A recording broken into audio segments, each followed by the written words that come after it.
आज की वीडियो उनके लिए बहुत ही बेहतरीन है जिनके सर में डैंड्रफ यानी खुश्की होती है या कोई फंगस वगैरह होता है, वो चाहते हैं इसे ख़त्म करना चाहते हैं, तो ये वीडियो उनके लिए बहुत ही बेहतरीन है। इस वीडियो में मैं आपको दो नुस्खे बताऊंगा, आप दोनों इस्तेमाल कर सकते हैं। पहला नुस्खा, इसके लिए हमें चाहिए मेहंदी पिसी हुई, लाख दाना पिसा हुआ, सना मक्की पिसी हुई और मेथी दाना पिसा हुआ। इस नुस्खे को ध्यान से सुनिएगा। इसको बनाने के लिए हमें चारों चीज़ें बराबर मकदार में चाहिए।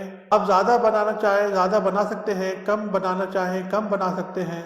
मसलन आप इसके लिए 1 खाने का चम्मच मेहंदी पाउडर ले लें, 1 खाने का चमचा लाख दाने का पाउडर ले लें, 1 खाने का चमचा सना मक्की पिसी हुई यानी सना मक्की का पाउडर ले लें, 1 खाने का चमचा पिसा हुआ मेथी दाना ले लें।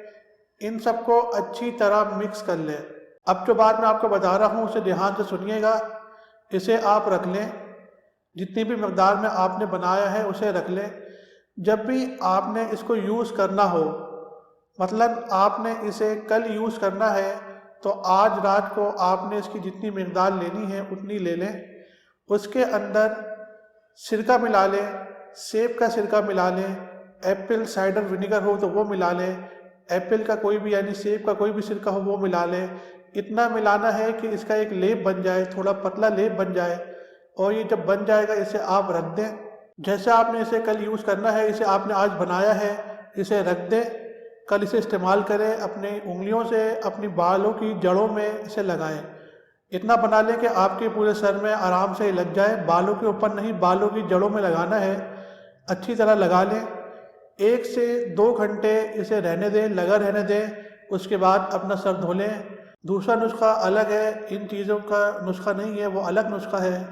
दूसरा नुस्खा भी नोट फरमा लीजिए।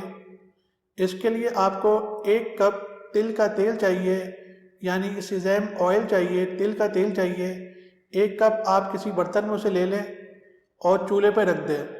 फिर इसके अंदर 1 खाने का चमचा लौंग का तेल शामिल करें। इसके बाद 4 से 5 अदद लहसुन के जवे यानी गार्लिक क्लॉव्स, 4 से 5 अदद लहसुन के जवे लें, इसे बारीक काट लें और इसमें शामिल करें। 5 से 10 मिनट इसे पकाएं, अच्छी तरह पकाएं।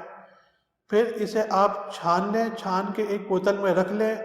जब भी आपने इस तेल को यूज़ करना हो इसे अपने सर में लगाएं। कोशिश ये करें कि आप इसे भी अपनी बालों की जड़ों में अच्छी तरह लगाएं।